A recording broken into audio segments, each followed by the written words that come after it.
আজকে একটা তোমাদের সাথে চ্যালেঞ্জ ভিডিও শেয়ার করলাম, সেটা হলো 1 মিনিটেই আমি 2 রকম মাছের রেসিপি বানিয়ে দেখাবো একটাই মশলায়। তার জন্য দেখো আমি এখানে ইলিশ মাছ আর পমফ্লেট মাছ নিয়েছি, সেটাকে ম্যারিনেট করে নিলাম নুন আর হলুদ দিয়ে।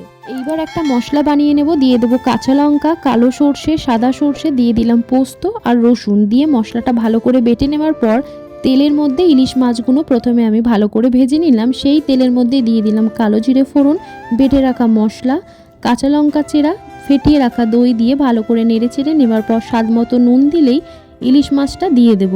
দিয়ে নেড়েচেড়ে নিলেই কিন্তু তৈরি হয়ে যাবে সর্ষে ইলিশ।